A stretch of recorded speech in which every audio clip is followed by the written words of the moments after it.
Hello and welcome to the Kick in the Creatives podcast, hosted by myself, Sandra Busby, and my fellow creative Tara Roskell, offering you interviews, inspiration, motivation, and a gentle prod in the right direction. And for lots more information, challenges, and other useful tools to help you get creating, you can go to www.kickinthecreatives.com. And of course, this is where you can also find today's show notes. Enjoy the show.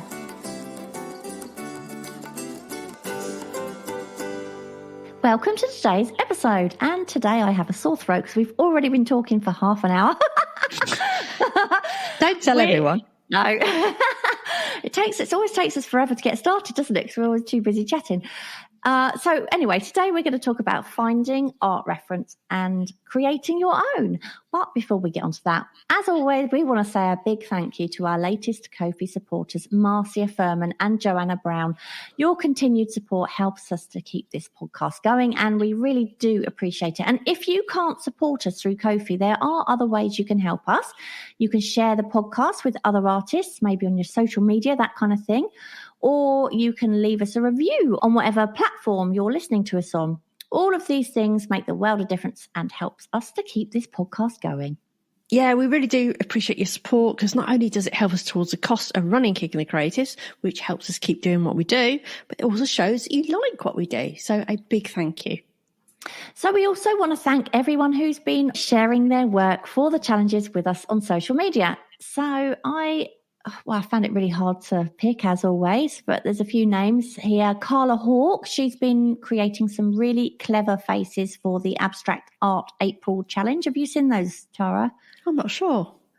She's one recently where she kind of did one face, and it's like a profile going one way, but kind of married up to a profile going the other, but she somehow made two faces into one. It was really clever. Yeah. And then she did this other one where it's like almost like a patchwork. I can't explain it, but they are unusual, and I really liked them. They're really, really quirky. So I've been really enjoying her stuff. Melissa Starkweather, she's been doing some really quirky and colourful faces for the Inky April Challenge, and I think she's been using like acrylic ink, so it's like really, really punchy and really colourful. Sue Watson, she's been doing some really nice work for the Inky April Challenge as well. And so is Richard Witten. He's been doing the Inky April Challenge. It's been a real popular challenge, hasn't it, this year? And he has been using the challenges to help him get back into a drawing habit, which is basically what all these challenges are about, isn't it? Yeah, perfect for that. Yeah, and I think he'd done some challenges before this one, and he's been creating some really, really nice stuff too. So what about you? Have I stolen any of yours? Have you got No, any you haven't. I was waiting for you to steal them, but I've got Jo Brown, also known as Prickly Witch on Instagram, and she just drew this absolutely amazing face for Facetastic Friday this week. It's one of her blind contours she does, faces with watercolour on. Oh, and the photo was really good. It was this really cool looking black guy with this incredible hair. Yeah, like dreadlock, like sort of sticking up. Yeah, yes. Amazing. But fantastic model. Him, but she just drawn his face, and it looked so quirky. And then there was a really another nice Facetastic face drawing by PS Drawing on Instagram, and I think they did that one with Posca markers, so that was quite punchy and bright as well. They're acrylic markers. And then also Imaginings by Karen on Instagram. Have you seen? She's been doing these continuous line drawings, but of Vermeer's masterpieces. Yes, I have. Yeah, and it's like, I think I prefer them to the masterpieces. Because they're just so quirky. I really, really love those. So yeah, they were my very favourites, but there's been loads of really good stuff going on. But anyway, what has been happening with you? I'm sure there's loads of exciting stuff going on. Actually, we were talking about this before we came on. The time, it just goes so fast, doesn't it? And it just seems that every weekend has been taken up with stuff and things and people, and so yes, it's been a while since I finished my last painting, and it's going to be a while, I think, before I can get on to my next one, because some social engagements coming up. And actually, Paul and I went away to London for the weekend over Easter, which was really, really nice, absolutely lovely. And Oh, I'll tell you where we did go. I always talk about just going into galleries as you pass them for. Oh, yeah. Yeah. Oh, we went into one and it was full of Christian Hook paintings. Oh, what, the guy from Portrait Artist of the Year? Yeah. Oh, he's amazing. I know. Some of them were prints, but most of them were original paintings. And there was like, have you heard of the Connor brothers? No. There's loads of work by the Connor brothers. Like they do, it's almost like pop art with like these fun sort of quotes. God. But everything in this gallery was like, Christian Hook, I dare say his work, his prices have gone up considerably since he won Portrait Artist of the Year, because some of them were like £60,000. Wow. Were they all portraits or not? No, he does other things as well. He does horses. Oh, right. In the same style. Yeah, similar style, but there's a few that you can see he's evolved his style. So all right. They're still absolutely his, but he's kind of evolved his style. And there was one where there was a couple of people where their faces almost looked like they were kind of melting away in a way. I can't really explain it. And he had kind of text like just red writing on it, which I've never seen on his stuff before. But I was like, wow, I can't believe I'm seeing an original Christian Hook. Because he was really dishy as well, wasn't he? Oh, God, he really was. And that accent, Anyway, so he was really dishy, but also he was a fantastic artist and a really amazing. lovely guy as well. God, maybe he'll come on to our podcast. What do you think? Well, you just flattered him enough, so you never know. Yeah, maybe I'll say, if you check back onto this episode, all the nice things I said about you. But there was not just Christian Hook and the Connor brothers, but there was others. And obviously this was one of those galleries where we walked into thinking it was just this gallery on a side street which would have local art in it. Turned out it was one of those swanky ones I often talk about where, you go in and you can see, people, they've got like a champagne stand and things like that. Where they'll did they look people down at you or not? Well, it was quite funny because I had very much dressed for the fact that I was going to be walking round London for like 2-3 days. So I wanted my comfy shoes on. In fact, the shoes I was wearing were not as comfortable as I thought they would be. So I had to go and buy an emergency pair of 16 quid trainers from TK Maxx. I didn't want to really spend like loads of money on shoes. It was literally because I wanted to walk around and be comfortable. And I was just wearing like the t-shirt and jeans. And it was quite funny because you could see that they didn't even approach us and bother sort of, I don't know. They didn't think you got any money, basically. Well, basically they must have looked at us and thought, they're not buying anything, which is quite true because there's no way I could spend that kind of money on a painting. But, You didn't pitch them your art while you were there then? Oh, I don't think they'd go for mine over that lot, no. I think I need to evolve a little bit. Maybe in a year but or it two. was really lovely to stumble across that place. Really, really great. And and it did make me think, I really want to get back in front of the easel. I really, really do. And I have got some ideas because I told you, didn't I, that I feel like I'm at a crossroads. So I suppose every artist goes through it where you get to a point you're like, actually, I do this and I know I can do it. And, how many wine bottles do I want to paint and how many I feel now the need to evolve, I guess is the right word, in the fact that I want to kind of not change direction, but push it and maybe have a bit of a surprise element or something a bit different.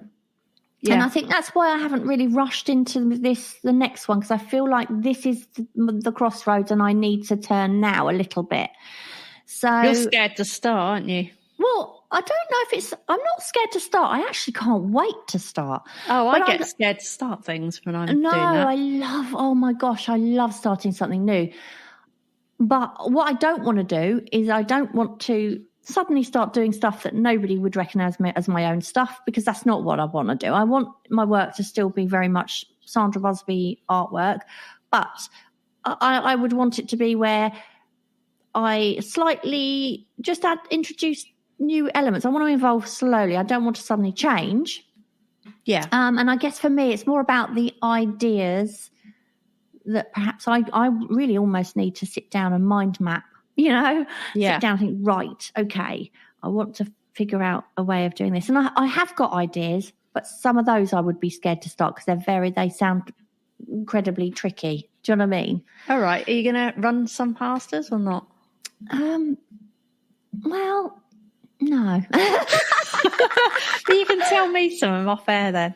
Yeah. Will you tell me or not? No, I will. No, I mean, there's certain things I fancy doing, which I don't think but silly things like when I was looking in the window of a, funny enough, this is not a subject I would do because it's not a subject I've been interested in painting, but I was walking past in London, there was this French patisserie shop with little cakes in, and I was walking past the window and I was looking at these cakes thinking, oh, they look nice. And then I noticed how interesting it was that you've got the cakes in the window, which are so pretty. But then almost you've also got the street in the window. And it's almost like a superimposed image, isn't it? Because you've got the reflections of everything else. So I'm not saying that's what I want to do, but it did make me think how interesting an image could be if you think on a different level. Do you know what I mean? I think that's what I want to kind of do is I want to start thinking a little bit differently and not just thinking I love painting reflections, I love painting glass, so I do those things. I want to add other things to it. So maybe you need wine in the window with face maybe I need to looking drink at a the bottle wine. of wine. Maybe I need to. Yeah, that's a good idea. Maybe I need to drink a bottle of wine to help me get some more ideas. Maybe you do. Yeah. So basically, to cut very, very well, that was a really long answer to a really short question, but it's hard to juggle short it all. story long. Yeah, to cut a short story long. So I think it's going to be a little while before I actually get started on something, but I've got lots of ideas going on in my head, and just while the next 2 or 3 weeks are ridiculously busy, and I said to you before the show, didn't I? I said, right, I have told Paul, after the next 3 weeks, I don't book anything. I don't want to see anyone or go anywhere or do anything. I need to have some weekends free. So, well, we were both talking about how antisocial, I think me more than you, how we, most of the time we would just rather be inside at home doing our own thing. Well, I think it's just because with the art and the kicking the creatives and all these things, that you have to have so much time to put into it, and I enjoy that time. And it's very difficult when that time is suddenly broken up because of social engagements, which is fine when it's once a month or even or if it's just like once every couple of weeks, or even like Paul and I will go out once a week and maybe have dinner or something like that, which is fine because that's an evening. It's when it filters into the weekend days I find it more tricky, because that's where I need to put the time. And that's when you paint, or that's when I want to be in the art studio. So it's been very difficult recently to get in there, and I'm itching to cancel everything I have ahead and say, sorry, I'm ill. Can't do that, obviously. But no, it'll be all right. We all have these stages. They don't listen, do they? They don't listen to the podcast. Oh, I shouldn't think so. No. But no, apart from that, really, so nothing's new, is it? Just a long way of telling us. Shall I just edit all that bit out? So nothing's going on. What about you? What is new with you?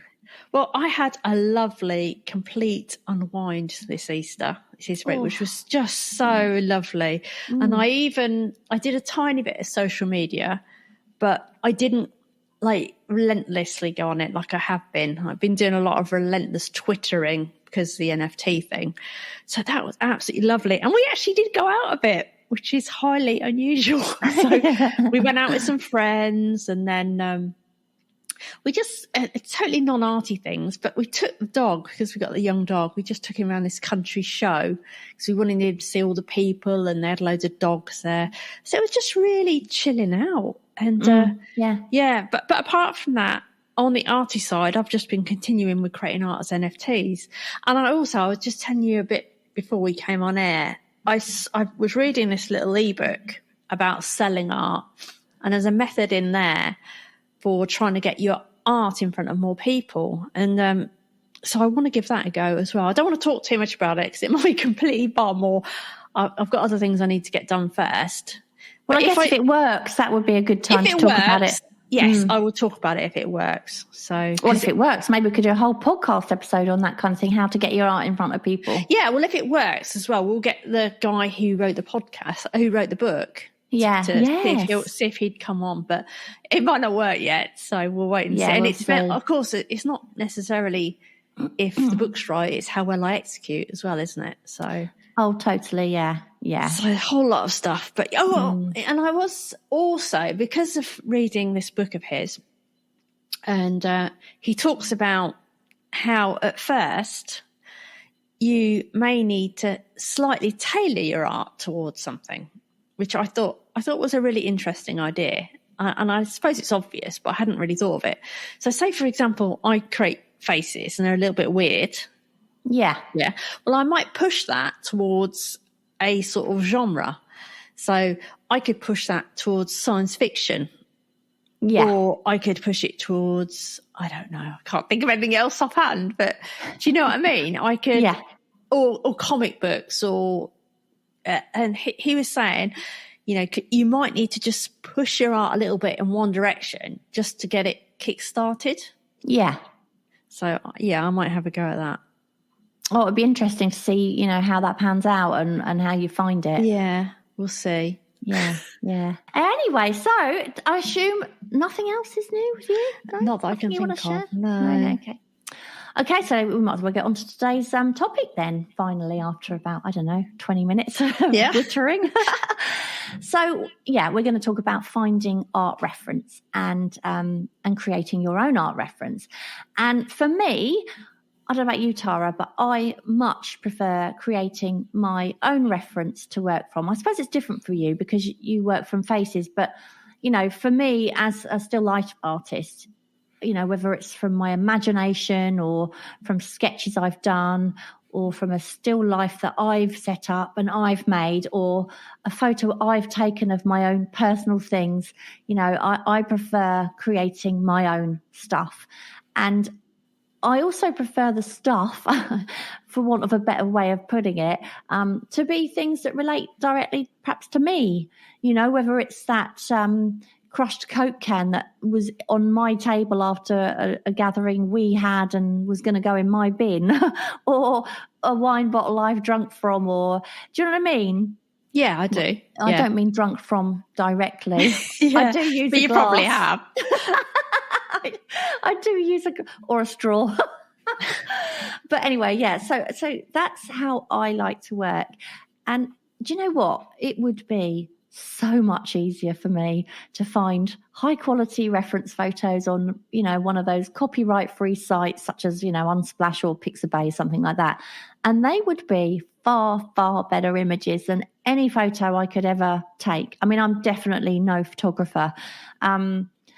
But I just prefer that feeling that the whole process has been my own creation from start to finish. And if I don't do it that way, it just doesn't feel the same. I mean, I'm not saying at all there is anything wrong with working from copyright-free reference. There really isn't. I mean, that's what these sites are there for. And they are so useful, particularly for people, perhaps for whatever reason, they're limited as to how much they can get out and about. I'm not limited, so I just prefer to find my own. It depends on your topic as well, doesn't it? I mean, because like I was saying with faces, it's exactly. Different. Yeah, I mean, if I wanted faces, yes, I could go around and say, okay, people I know, and obviously I'm not very sociable, so there wouldn't be very many, but I could go around and say, can I take a photo of your face? But I'm not a great photographer either. And no, but it's different for you as well because your faces, although you work from a reference from a copyright-free site, you are using those faces as a very light reference in a very loosest sense, aren't you? That person would probably never realise it was even them. No, they wouldn't. And I think this is actually how the podcast came about, isn't it? This subject. Do you remember we were talking about there was a bit of controversy on social media about an NFT artist. Do you remember this? Oh, yes, I do. And I think this is how the topic, basically, there's an NFT artist who's been using royalty-free images that they pay for the license for. And then someone else has come along and basically said, hang on a minute, those images, you're using someone else's images. Therefore, it's not your art. You know, because I think I don't know if they digitally painted them or something, and that sort of struck up the whole thing. It's like, when is your picture, isn't it? It's that really weird thing. And I just think it is so tricky. It really is. And I think, like you said, if you're doing something like I do, it's easy probably, because you probably, most people, if they looked at it, probably, unless I actually showed them the photograph I'd used, they probably wouldn't know what it was. Yeah. But if I was drawing it realistically, you probably would know which one it was, which is fine. Yeah. But it's fine. But there will be other people, you know, pictures who look like it, won't there? But we'll go into that a bit more anyway. But what I keep meaning to take loads of photos of my own reference. And we go places, and it's stupid because I've got a phone in my pocket now, and my phone takes brilliant photos. But even like buildings and stuff, although I don't draw them that much, I would like to keep a reference. So I might, you know, bring elements of that into my work. But I just don't do it. I don't know why. And I wish I did, because having that reference of photos is just so useful, isn't it? Yeah. You know, just put an element in a picture even. Yeah, I know exactly what you mean. You know, when you did your 50 ways to draw a face? Yeah. I was just thinking, I'm surprised you didn't use Kevin. No, I could have done, but... And I love Kevin, and I love his face. But 50 of him is too much. Yeah. Or you worried about offending him? No, I've drawn Kevin quite a lot before anyway. Yeah. Because he's my constant model. If, you know, when I used to do a lot of, we'd go to cafes and something, it'd be him. Yeah. So I've drawn him 50 times already. What you're saying is you're bored of his face.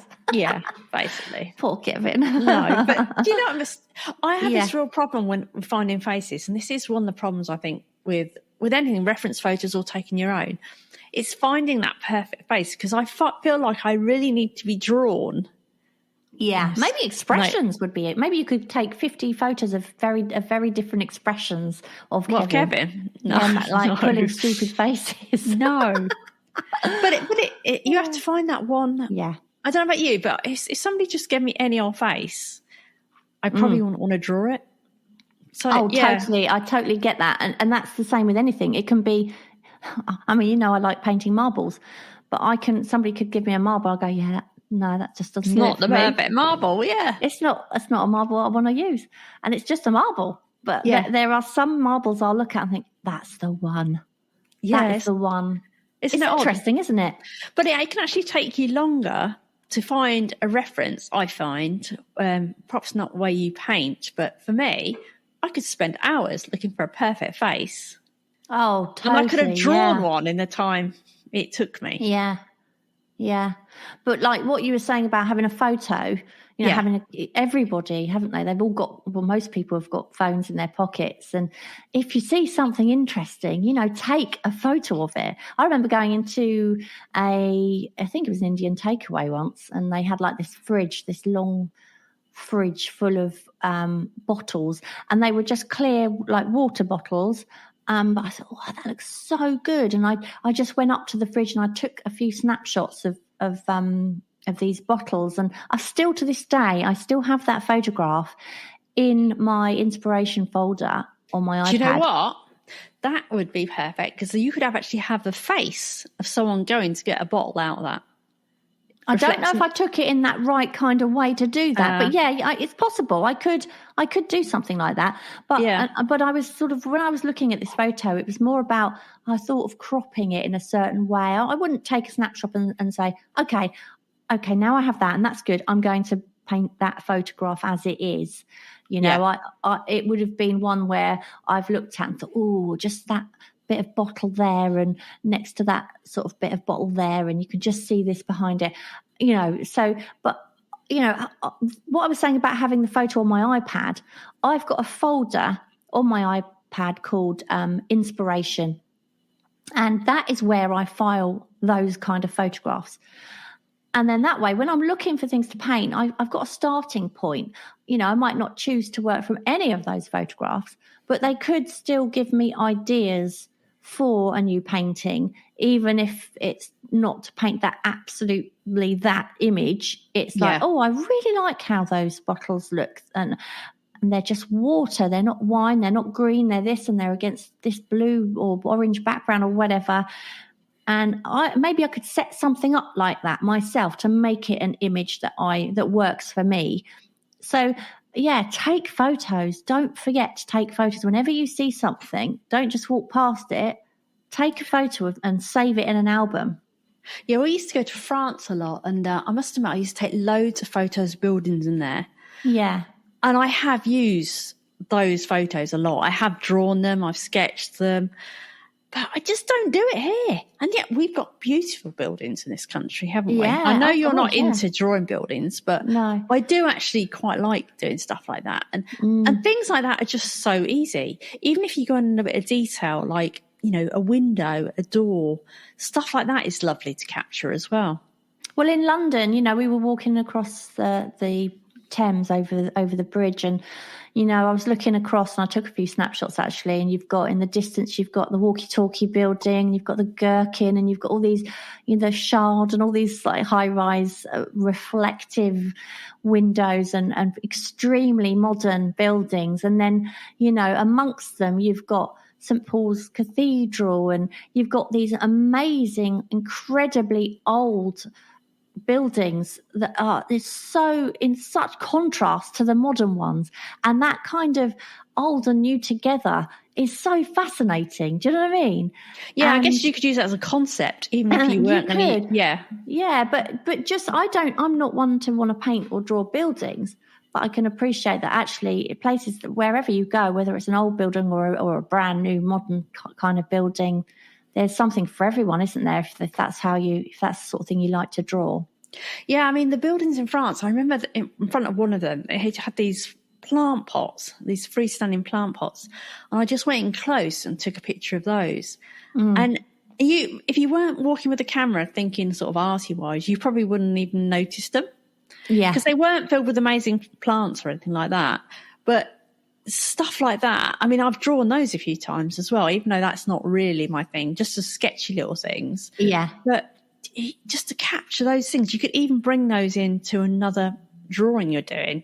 That could be the thing that you add to the royalty-free photo to make it a little bit different, isn't it? Yeah. There's no reason you can't combine what you've really seen in real life with something you find online. And it's no different, is it, than doing artistic license, where you take a photo and there's a tree right in the middle of it, and you think, oh God, that tree would look so much better if it was over there a bit. You just paint it further over there, don't you? Yeah. Same thing. I remember going to this art class once, and an artist telling me that what she does is walks down the street. I think I might have told you this before. Walks down the street with her phone held up like she's looking at something on it, and she takes photos of people's faces. Oh, my goodness. It's like, I mean, that is highly... Yeah. I mean, you could get done for that if you're actually painting their faces, because obviously you don't have their permission. Stuff like that. But if you were doing it for practice, there's no reason you couldn't do that. But it's quite, I would feel so embarrassed. So would I, but I just think, well, you've got Google for that. Just Google people on the street. Yeah, I know, but it was people that she kind of, I really like their face. So I see, yeah. Take a snapshot, but I'm not sure. I don't recommend it, and I haven't got the nerve to do it either. No, God, no, me neither. No. But like you say, you can always adjust the images. I mean, if you're good with Photoshop or apps, you know, you use your creative license like I do, perhaps, to make the painting as you want it to be. So, or rather the image you want to paint from to be. So even if you do take snapshots of people in the street, you could always, I don't know, you could change the colour of their hair, their clothes, just change the shape of their nose. By doing that, you can't get into any trouble at all, because it doesn't look enough like them that they can ever know. No, and you can even go abstract. I mean, I remember this is royalty-free photos again. I literally took bits of people, but made it not even look like didn't look like a normal person at all. And the funny thing was, so I got like an eye from one person, a nose from another, literally deliberately patched together. And then I drew it and I hated it. And it was one of my best performing posts on Instagram, which was so weird. That's so funny. Yeah, I did it for one of the challenges. But I actually photoshopped it together as well, you know how you're saying. Yeah. So literally I kind of semi-blended it, but it was purposely not looking real, if you know what I mean. I didn't try and make a real photo fit face. But yeah, so odd. No, I mean, I'm no good with Photoshop. I don't know how to use it at all. And I very rarely sort of use an app. But what I will do is I will look at various images and pick bits out of the best ones and blend them together that way. Yeah, I mean, you can also, just to start things off, flip the photo. Yeah. Obviously, you still want to make further, amends if you want to make it look different, but flipping it will start it off. Do you remember when I painted that fish in the bubble? Yeah. The goldfish in the bubble. Well, I don't happen to have a goldfish hanging around in my art studio. I didn't want to go and buy one either. So I had to look for an image of a goldfish online, but I wanted it to be, flicking around, and I wanted it had to be right. But at the same time, I knew that I could not go onto any image site and just say, "Oh, that'll do. I'll copy that," because I can't do that. So what I did is you just said, I found the photo of the perfect fish. Yeah. I flipped the image. I then gave the fish a fan tail because the fish I'd got the photograph had just a normal tail, and I gave it sort of much longer fins. I opened its mouth, whereas the one that, in the photo was the mouth was shut. Yeah. The scales that I did were super shiny in certain areas where the other one wasn't. So when I looked at the fish, my goldfish looked like a really great goldfish.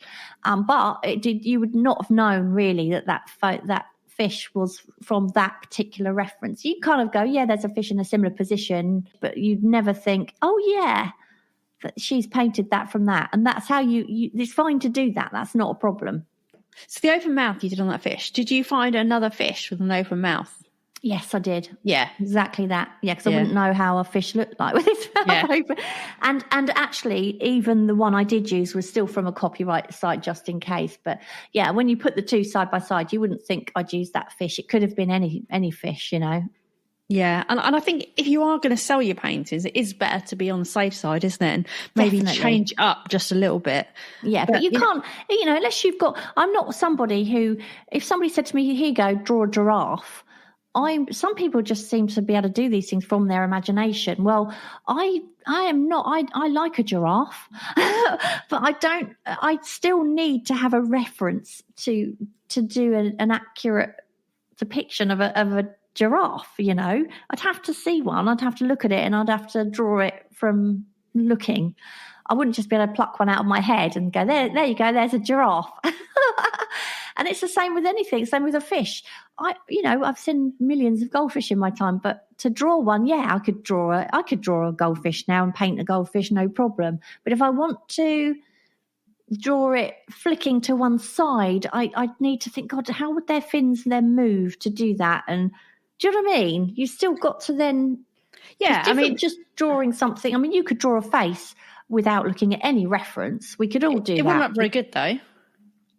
But you could do it. I could do it, yes. Yeah. So, but it's different when you think, okay, but if I want to do someone deep in thought, it's easier to look at somebody deep in thought, isn't it? Yeah, and I think the problem is if you try and... So I will draw faces without reference. So say, for example, the weird doodly ones that's made up of characters. I don't use reference for those. No. They're just out my head. Yeah. Well, they're not. The funny thing is, people say it's out my head. It's not even out my head. Well, it is. but what I mean is, I don't see it in my head first. It's produced by drawing. Yeah. Does that make sense? Yeah. So when you say Felicity Fizz, when you have an idea for Felicity, she's not been around for a while. Do you see Felicity in your head doing that thing? Yes. Do Yes. you? I see her in my head. Doesn't mean to say I can get it on paper without looking for some kind of, like, for instance, I don't know if I've mentioned this before, but there was one, Felicity Fizz, by the way, anyone listening, is just a cartoon character that I've done. And she became this thing where I was doing her pretty much every day. And she's, I haven't had time to do her for a while. But yeah, there was one particular day during lockdown, I wanted her to be really, really bored. And she's got very long limbs, hasn't she? She's long arms, skinny legs and all the rest of it. And I decided I wanted to draw her sort of laying flat on her back with her just legs up in the air, but just twisted around and around and around each other. Do you know what I mean? Yeah. So I knew exactly in my head what I wanted to draw. I could see it. But then I thought, oh God, these legs, how are they going to go? So what I did is I looked up on Google, I looked at an image of a rope wrapped around itself just to make sure I was getting the twist right. Yeah, that's what I used. Yeah, and I used the rope just to make sure I'd got the legs going in the right. Obviously I was never going to find that image online because nobody can possibly do that. No one real anyway. So that's how I did that. You see, when I do the sort of faces that are doodles, I don't have any image in my head, which is kind of weird, probably. And you know the ones I mean, don't you? Yeah, I do. Yeah, I do. I don't have an image in my head at all. It's not like this is what I want to create. I'll have a concept in my head. So my concept will be, I want to make up a person that's made up of little creatures. Or like I had the concept of one that was like eyes are the windows to the world. So that's my concept. Yeah. I don't know what it's going to look like. I just know that a window is going to be one of the eyes. But I don't have a visual picture in my head. But when you've done all of those, you start drawing your lines and you start seeing something come out of it, don't you? It's a bit like looking at the shape of a cloud and thinking, oh, that looks like a rabbit. You wouldn't. No. I just start. So I'll start drawing a window and I think, oh, yeah, that would kind of work as an eye. And I'll draw a big eye and then I'll start characters. I think, oh, that doesn't work. So I'll rub it out and try another one. Yeah. But it's not an initial picture in my head. That makes sense. Yeah. Okay, so we were talking about combining some images. So, for instance, I might, if I took my own images for reference, so say I was doing a setup and I was thinking, right, I want to use this, but then I preferred the light that hit the wine bottle in one, I preferred it than the other, and the other image I preferred something else about that. So I could combine the two. And because I've taken the photograph in the same place around the same time, it's not an issue. But if you decide to combine a few images to use as a reference, and you've taken those images on a different day or they're different people's images or whatever, you do have to be very mindful that the light needs to be falling in the same direction, because otherwise your painting won't make sense. If I say, for instance, I took a still life setup, a photograph in my art studio when the light was coming through the north facing windows, and then later on it was coming through a completely different set of windows, then the light's going to be different. The shadows are going to be falling in a different direction. So I wouldn't then be able to go, right, I like that bit of that from that photo, that bit of that from that, and then I'll just put them together. You can't do that. You have to decide which way the light is going and stick with that. That's one thing you do have to be mindful of. Does that make sense? Have I made that sound really complicated? Yeah, that totally makes sense. I mean, I think that only matters, obviously, if you are painting something with note to shadow and everything, isn't it? Yeah, it doesn't matter absolutely. if, like, I remember Lewis Rossignol on one of his courses, he does those quite abstracty looking faces, don't they? They're quite grungy.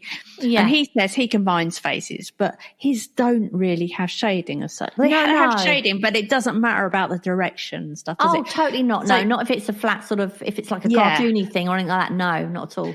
But what you're talking about is if you want to get like a proper setup with proper shading and, it's going to look relatively realistic. Yeah, I might take several photos of each and find that I like different bits of each photo for different reasons. And in that case, I'll use different images to create one painting. But even so, sometimes I have my still life set up and I will use it.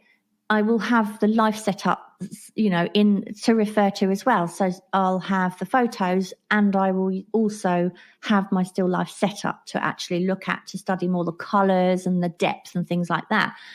I don't always do that. I don't do it when I do marbles and things like that because it's too small. But if I have, like, say, a glass of brandy or something like that, do you know what I mean? Yeah. I'll often have that. I'll keep that there, or a load of wine bottles. I'll keep them there. But then what you have to be mindful of then is I always use the photographs for the shadows and the light, because then I know that's frozen. That is what it is. I won't take those from the life because I might take this. Yeah, because it moves. So that's just something to bear in mind if you are combining images. Yeah. And I think what people need to remember as well is if you're just doing drawing for practice, it really doesn't matter where you get the images from, to be honest, does it? So you can use non-copyrighted images, really, can't you? If you're just doing something, you're practicing it, it doesn't matter at all. But we did do actually a podcast all about copyright. We had a copyright lawyer on, an IP lawyer, and that was episode 56. So if you do want to learn a bit more about how copyright applies to artists, it's a real minefield, isn't it? But go and listen to that episode, because there's quite strange things. I mean, I even know myself that, for example, actually, I'm supposed to be talking about this later on, but never mind.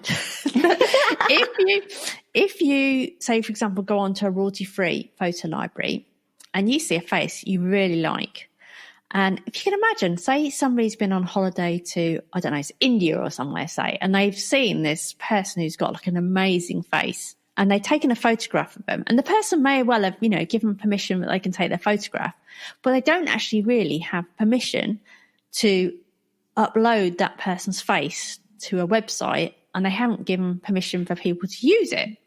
Do you know what I mean? I do, but it's a very blurry line, isn't it? Because if you think about it, when you go on holiday, you'll take photographs of yourself and your partner and you'll perhaps do a selfie, or you'll take a picture of the group of you on holiday. There's always people in the background, and you can see clearly their faces, and there's nothing stopping you from uploading it, say, to Facebook and things like that. You don't have to have that person's permission. So it's weird, isn't it? No, but to use it commercially, I mean. Yes. So for example, say I'd been on holiday, I'd taken a picture of this really interesting looking person's face who were quite happy for me to take their picture. Yeah. But I haven't actually said to them, can I have your permission to upload this to a royalty-free website, and you're happy for anyone else to use your photograph in anything else they're producing, like a leaflet or anything, or they're happy for them to draw you and sell it. So there's a thing called a model release, where if you hire a model actually for design work or for anything, you have to have this model release, which basically is the model giving their permission for you to use it, what you're using it for. Yeah. And all these royalty-free sites, I think they have a little clause in them that says that the person who's uploading the picture has obtained that permission. But you can imagine the majority won't have done. Unless it's for the paid sites. The bigger paid sites will. But if you can imagine, like the scenario I've just said, the majority of people won't have got a written permission slip from the person they've taken a photograph of. I remember once, Paul and I, when we were in Covent Garden once, where there was this food market there. She said, "Do you want to try some?" And I said, "Oh, yeah." And anyway, she handed a little sample pot to me and a little sample pot to Paul of something else. And then Paul then said, "Oh, have a try of this." And he put his spoon into my mouth, and I took some of his, and it was fine. It was lovely. It was really lovely food. Anyway, off we went. The next thing I know, I've got some lady running up to me with a notepad, like some kind of form, saying, "Oh, excuse me. I just wondered, we're filming, I think it was called Cooks to Market or something. We're filming a foodie program. And we just wondered, we're just in a nice little image of you feeding." Oh, you mean feeding your husband? "Can I just ask if you wouldn't mind just signing this release so we can use that if we want to?" I was like, "Oh God," I said, "if I'd have known, I'd have had my roots done."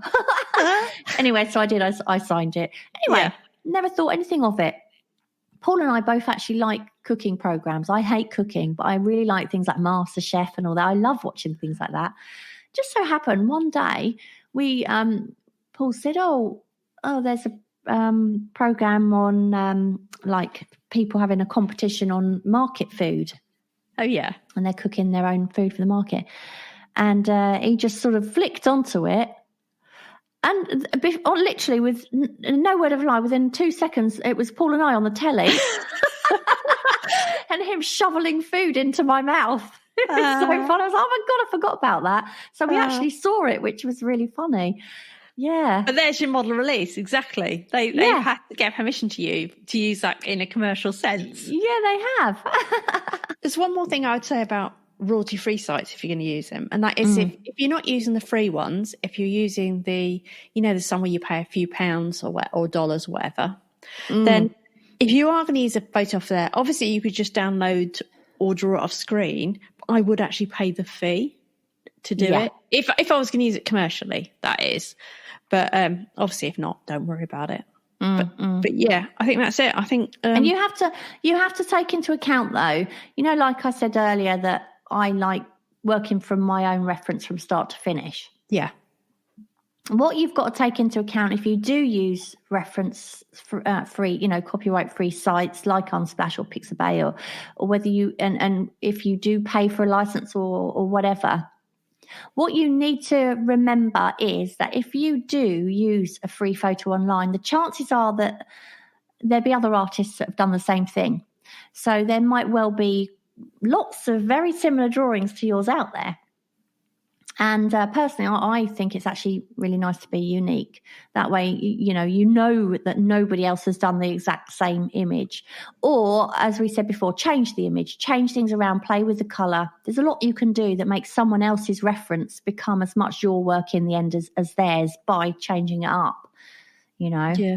There's been really weird copyright disputes. I remember there was one about, what's the one of the American president's name? Obama. Yeah. There was a photograph some photographer had taken of Obama. And I believe, I'm not positive about this, I believe that politicians are classed as, I don't know what's the word for it, not copyright free. They're in the public domain. They tend to be thought of being in the public domain, which means that usually you can draw them. And some IP lawyer might sound very wrong about this, but the problem was the photographer owns the copyright of the picture he took of Obama. See. Yeah. And then someone had drawn a picture or created a picture of him and must have sold it for a fair bit of money, I assume, because then the photographer was disputing whether they could legitimately take his photograph and make that. And I think in the end, the photographer won because the artist had created a picture that looked very much like the photograph. I kind of get that. And it was all about, I think, how much you changed it up. So if he'd have changed it up more, probably if he'd have made a pop version, he might have got away with it. Or if he'd, flipped it, and you can only do so much, I guess, when it's something like that. But if he'd stylized it very much, maybe he'd have got away with it. But I mean, tricky. To be on the safe side, if you're a selling artist, I always think it's better if you can to just change it up a lot or use your own stuff. It's funny actually. I went on a workshop with a guy who does still lives. Really nice guy, and I think there's two different things you could paint. I'd done, I don't know, I can't remember exactly what I did. It was so long ago, but I'd done one thing and then a few of the others had done something else. And what I realised afterwards was a few of them were actually putting up for sale the paintings that they had done in the workshop. Yeah. And in some of the images, he'd come round and said, right, have you tried doing this? And he'd done a little bit of the painting for them. Right. And that's a tricky one, isn't it? It is, yeah. Because I'm not sure how I would feel if I had done a workshop and taught people and painted something and shown them all this and shown them all that, and then they'd all gone and sold the art that maybe I tinkered with, or that was just, I don't know. I mean, there's too many of them. All of these paintings pretty much look not the same, but more or less. So I don't think I would want to sell a painting where I know that there's another painting just like it somewhere else. Because it's not really an original painting, is it? No, it's a really tricky one though, because I remember the Evolve program. Do you remember the oil painting program? Oh, fantastic! Yeah. Which like they teach people the most amazing stuff on how to paint in oil paints. But I remember Kevin, who teaches it, Kevin Murphy, saying how one of the students had actually funded paying for their course by selling the paintings they'd made, the tutorial paintings. Yeah. And it was completely legal because, you know, they were completely fine about people doing that because, you know, they weren't holding a copyright against those exercises or anything. But yeah, it's quite strange because obviously multiple people will be doing that. But I suppose, I mean, how many people have done that exercise? And I suppose if they come from different places in the country, it doesn't matter quite so much. But and the amount they're charging for it, except like if you go to a shop, there'll be hundreds of the same. Do you know what I mean? If you go to where they do prints, I don't know. It's a tricky one, isn't it? Yeah.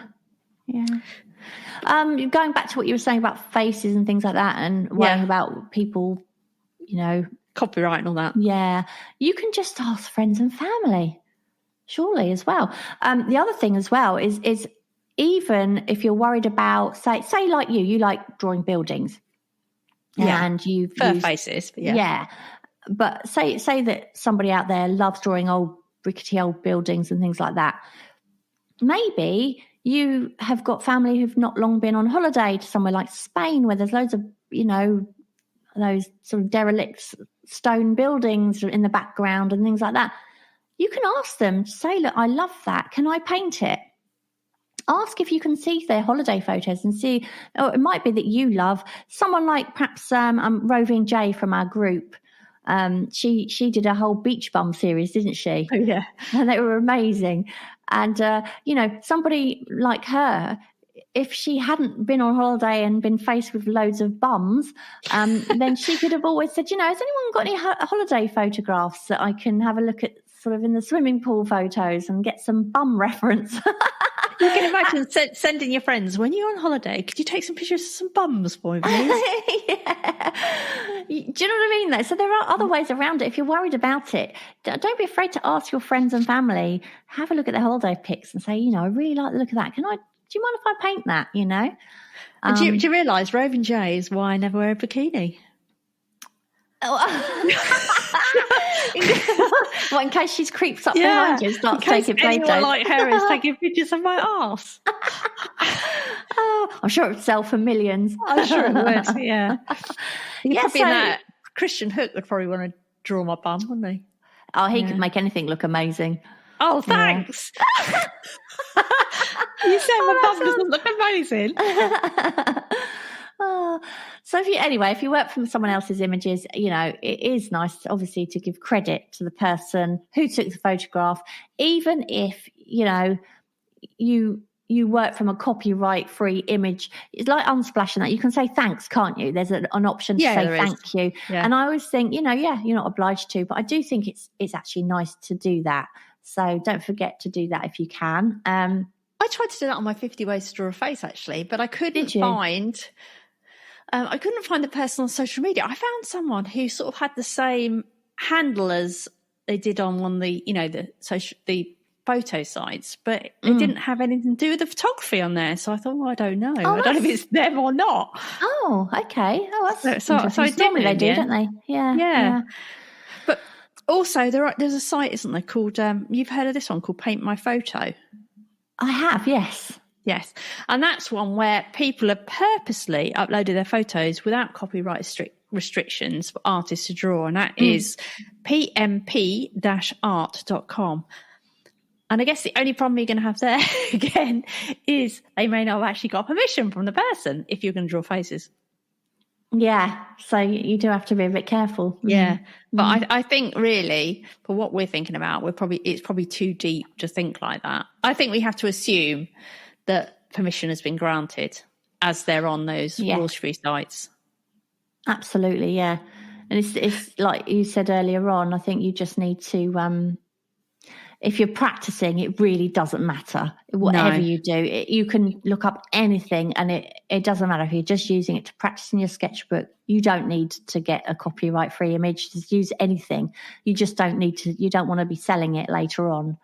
But do you know that, sorry, there's a great site for face images, and I keep talking about faces just because I love drawing them. you know the Sketchy app? Yes. Sketchy. But it's now changed its name to Museum. Oh, okay. And basically that is a place where anybody can just upload their photo, and it's purely made there for artists to draw. So they can just put them. But I've never been able to find out what their like terms are.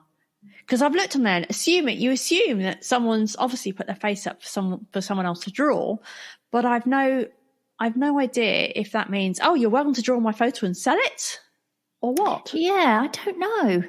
And I've looked and I've tried to find it, but I've never found it. Probably better to err on the side of caution then, really, isn't it? Yeah. Or change it up like we've talked about already. Yeah. And we don't always need to find reference that we want to work from literally. So sometimes it's just nice to collect. I mean, we've been talking about reference, haven't we? As in photographs and objects and all this sort of stuff. Sometimes it's nice to just collect inspiration and ideas for future work by way of, I don't know, looking at other artists' work or collecting images of subjects you like to paint, like we've spoken about before, or referencing your old sketchbooks. I know, Tara, sometimes you look through old sketchbooks at Doodles and it gives you ideas for characters that you haven't done before. Doesn't have to mean images. You know, you might have written down some ideas in your sketchbook. Sketchbooks, people think they're just for drawing. They're really not. You know, write things down. If you have an idea, even if it's just, I've got an idea for a title of a painting, scribble it down in your sketchbook, you know, and write things down if you don't have time to sketch them. If you're in a waiting room in a dentist and you haven't got time to pick up your sketchbook because, you know you're going to be called in 2 minutes, and there's a woman wearing the most amazing shoes, jot a few notes down about her shoes and, you know, silly things like that. Or, I don't know, maybe there's something unusual you spot, write it down, or a scenario or something. I write ideas down on my whiteboard, which I've spoken about before. And it's basically a whiteboard on my studio wall. And that is because I like it in plain view.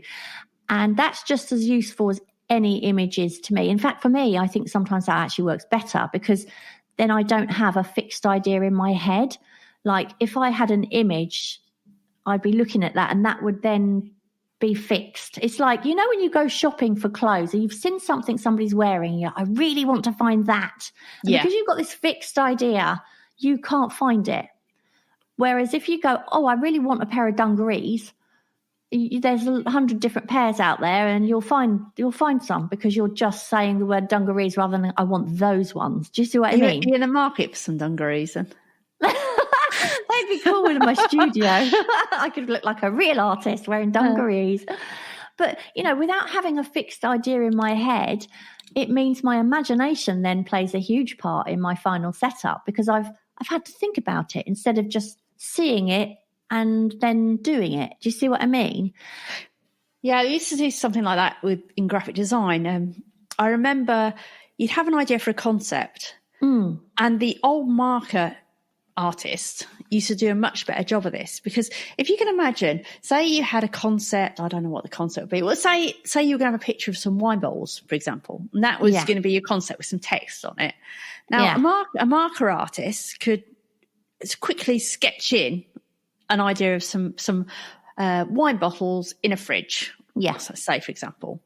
But that doesn't necessarily tell you how beautiful the lighting's going to be, which angle it's necessarily going to be. It's just showing, there would be a fridge here. And yet if you show them an actual photograph, the client, they could say, I don't like it because it's got that red tinge to the lighting. Yeah. You know what I mean? They reject it because of the photo rather than the concept. And that's kind of what you're saying. Exactly that. Yeah. Absolutely. I find that most of my best paintings come from ideas I've had in my head before I've set them up, as opposed to I've seen a photo or I've taken a photograph I like and then I'm trying to set a similar thing up. Do you know what I mean? Yeah, I do. It's a different thing altogether. And I think they always work. The end result always works better for me that way. The other thing I do is I collect things that catch my eye. And for example, we spoke about that crushed Coke can I've just finished painting. You know, that's a can I just very nearly threw in the bin a few months ago until I just thought, actually, that might make a really interesting subject to paint one day. It was just the way it caught the light as I was throwing it away. And so I washed it out and I kept it.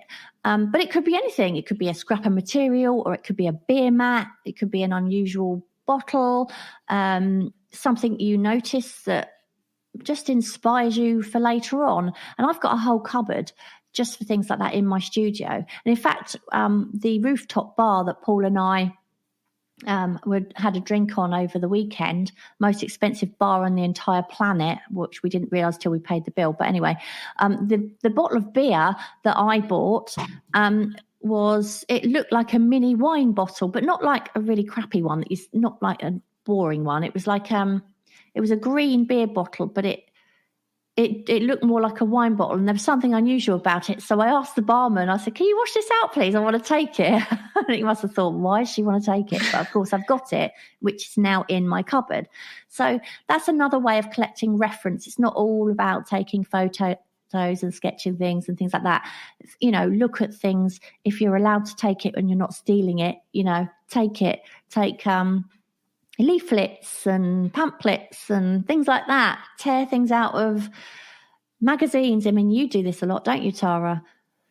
To get like tearing things out of magazines, or so you certainly used to get ideas to make characters. I used to. Yeah, I haven't done it so much lately because I've been concentrating on the faces a lot more. But it's a way of collecting inspiration. My Uncle Danny actually, when I went into his art studio once, and he said, "You really do need to have one of these." And I still haven't got one, but I have got my cupboard, so that's okay. And it was basically a tatty old suitcase, which was a bit of an artwork in itself, really. And inside it was just full of just bits, just stuff, bits of torn out magazine, bits of newspaper clippings, bits of material, like I say, beer mats, that kind of thing, old sketches that he'd done, just a whole heap of what most people would think was a whole heap of crap, but was not. It was actually a whole heap of treasure in there. And he referred to it a lot. I want to have a little look through this and see what I can find. Oh yeah, I might paint one of those today. So yeah, always just be an artist. What do you call it? A hoarder, in a very light sense. Yes. Yeah. Yes. If you do want royalty-free images, we've actually got a couple of blog posts on our website where you can find either face reference images. It's basically a big list of places you can find those, and then we've got another one on pose reference as well. We'll link those up in the show notes. We've also put together some free PDFs, and they've got royalty-free hand references, faces and animals, and you can download those free if you sign up for our newsletter. Yeah, and that's a really good thing as well to have, like, for challenges and things like that, especially if you're doing portrait challenge in July. Is it July we do the portrait challenge? Yeah. So you can refer to those and things like that. So, yeah, it should be really helpful for you. So shall we go through our last question? The last question was, what is the hardest thing you found to learn along your art adventure? And congratulations, Tara, because you remembered to put the question up this time. I did. I put it up early. I put it up early to make sure. Okay, so the first answer I've got is from Margaret Gray, and she says, trusting in myself and listening to my inner voice. And I absolutely agree with that. You have to listen to your inner voice, because it's very easy to listen to everyone else saying what you should do. Just listen to you. I've got Jackie Hussey Paluski, and she says to be kinder to myself, to spend the time and money needed to improve, to believe in what I'm doing has value for its own sake. It took me years. I've got Kim Hine. For me, it's proportions. I'm always messing those up. I've got Eve Marks, trusting myself and not caring about what others think. Still working on it, but I've improved a lot. I've got Elsie Gray. To not compare my progress to others, to be inspired by others, but not measured by others. I've got Nick Tate West, and she says, you can take the girl out of the arts, but you can't take the arts out of the girl. No matter what job or career I've done in the past 30 plus years, I've always carried a little sketchbook with me. Carol Whitmore, the first a long time ago was to actually call myself an artist. Yeah, I know so many people have that problem with that, don't they? Once identified, learning new ways to express and create are fun. Do you know, I've actually changed my LinkedIn to call myself an artist instead of a designer. Well, that's what you are now, isn't it? Yeah. Well done, you. That's what I was waiting for. I've got Andy W. Art, and he says, it has always been the business side, pricing and presenting. If I ever get back into illustration properly, I need an agent so people are not confronted by a thug saying, buy my art. Maybe that is the way to do it. Maybe it is.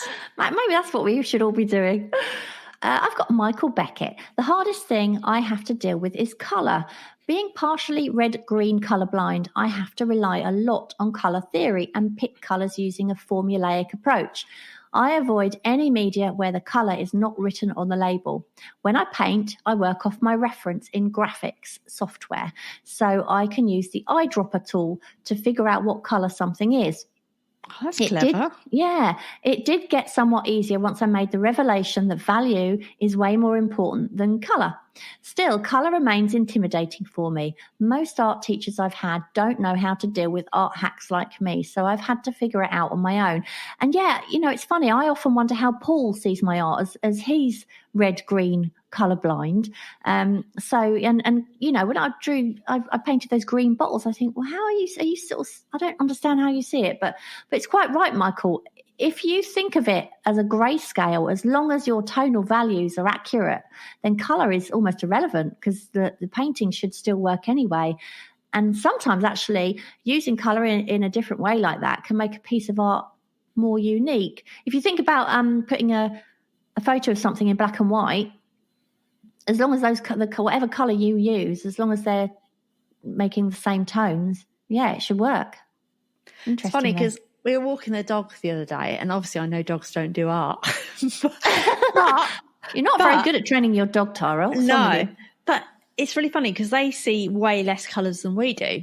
And I can't remember which ones they missed. But I was saying to my partner, I wonder, it was like a really lovely sunny day and there was like fields of crops. And I said, I wonder how he sees this. Because you can't imagine seeing less colours, can you? No, it's interesting because, like, if I said to Paul, what colour is this poppy, whether he knew it was a poppy or not, say this flower, what colour is this flower, he'd say, it's red. If I said, what colour is this bottle, he'd go green. But if I asked him to find a red poppy in a field of green grass, he wouldn't be able to see it. No. So he says he can see red and he can see green unless they're together. Then That's funny, isn't it? He can't distinguish them. But it's funny that he actually knows, because you think it's so say you've got a bit of cardboard out. That was a red bit of cardboard, and you just showed him it. Would he know that was a red bit of cardboard? I think he would. Because obviously a poppy, you know that. Yeah, that's the thing. A poppy is red. I'll have to test him and get back to you on that one. And it's really interesting, this, because we, Paul and I have done a lot of scuba diving before, and when we were doing our PADI training, we had to take down with us a long piece of card, waterproof card, obviously, and with all these bright colours on them. And then what we had to do is we had to take it down metre by metre and then have a look at this colour and see what it did. And, of course, the further down you go, the less the pigment shows and the more it just shows as a grayscale. Yeah. So what was a bright red, bright green, bright yellow, bright purple, it's almost like a, colour wheel. When I got down to the bottom, it was a grayscale. It was just like grayscale. There's no colour in it at all. What was so interesting is we all came up and we were all going, oh, it's boring. It's just turned grey. And Paul was like, oh, God, did you see the colours? Oh, it was amazing. What? Isn't it? Yes, I know. And we were all looking at him going, what? It was like, God, to me, they got so vibrant. That is odd. That was really, that was the strangest thing I'd ever heard, is that what we saw as grey, he saw as really vibrant. And what we saw as colour, he just saw as, yeah. How odd. It was very, very odd. Really odd. But, very interesting subject. And saying odd, we've got someone called Slightly Odd Art next. Have we? I'm lost. I don't know where we are now. No, you've got your pages mixed up because you had Carol Dixon next. Oh, well, okay. Well, Can we not do the slightly odd art one? All right, I'll do Carol Dixon. My pages have obviously come out of the printer and mixed up. I've got Carol Dixon. And she says, when illustrating a children's book, my hardest part is having the characters look the same on page 10 as they do on page 1. Continuity is tough for me. Adrian Sutherland, colour mixing. My exceedingly bad memory doesn't help, but no matter how many times I've painted, drawn, created, etc., I always have to refer to my colour book to see how to mix or find good contrasts or complementaries. Probably just my head. I've got Kerry Caffin, and she says, definitely marketing. More than that, finding a definitive style. I still haven't. I've got Alan Green guitar, foreshortening, and then she's or he. Oh, it must be he. Sorry, He. Alan. He says, "Ah." I think that's what he says. Yeah. Foreshortening. Yeah, a lot of artists don't like that. I've got Donna Creative Space, and she says, talking about me as an artist, I'm currently at the I am a budding artist stage, and I still feel like a fraud. I don't think that ever goes though. No. Art by Crystal. That done is better than perfect. I tend to be a perfectionist. Can you tell? I've got Art Table 551. Patience on the journey. I'm not very patient. No, you're not. You're terribly impatient. Yeah. I've got Sam Artisan. Balance. One, between making the art I want and the art I know has a better chance to sell, since being an artist is my career of choice. And 2, between having enough time to create while taking care of family. On the creative side, I find it always hard to leave a painting unfinished, even though I admire that style of painting. I guess what Sam is trying to say is that kind of art where it's deliberately kind of left unfinished. Yeah. Now, am I now on Slightly Odd Art? You are. Okay, I've got slightly odd art. Perspective, literally no idea. At the end of the day, a little secret for you. Perspective is just looking at angles and putting them down correctly. Well, I always think that, do you really need to know, now people say I'm totally wrong, do you really need to know about perspective if you are actually literally drawing things that are in front of you or on photographs? Because don't you just draw what you see? I think in photographs you do need to know maybe you need to, that can obscure it a bit. So you do. But if you're drawing from life and you're drawing buildings, it's observation.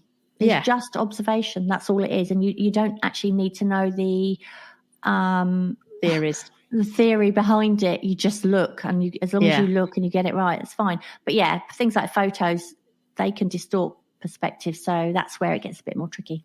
But I've got Steffi Toons. Letting go of art pieces at art events for business.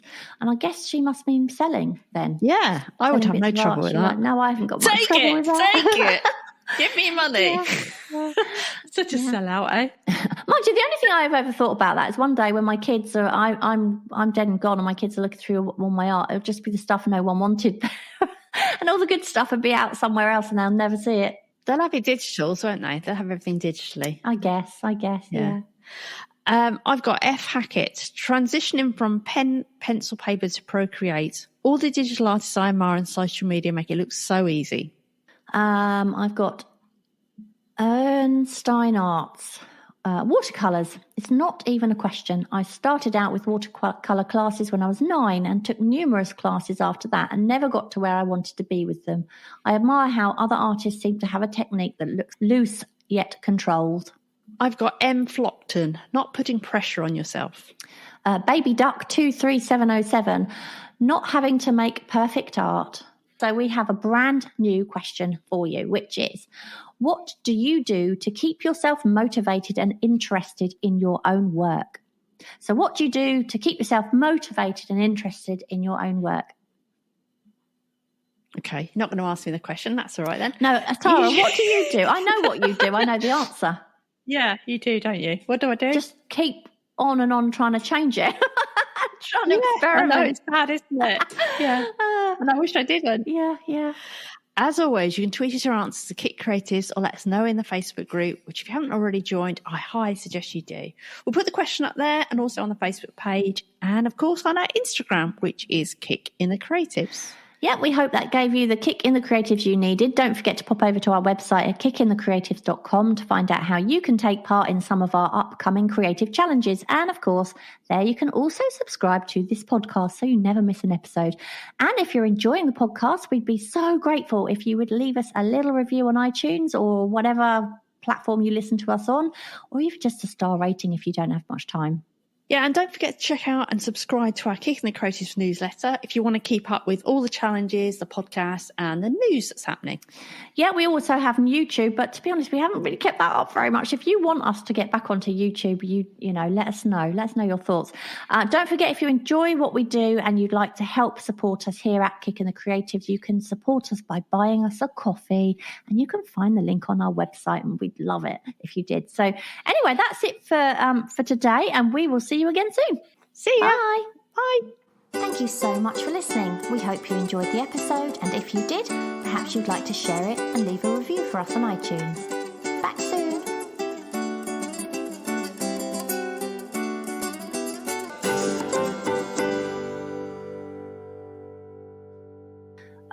Yeah, like that. Oh, and they really did look amazing, and they were doing all this African food, and one of them said, "Do you want to try some?" Hang on, I'm going to sneeze.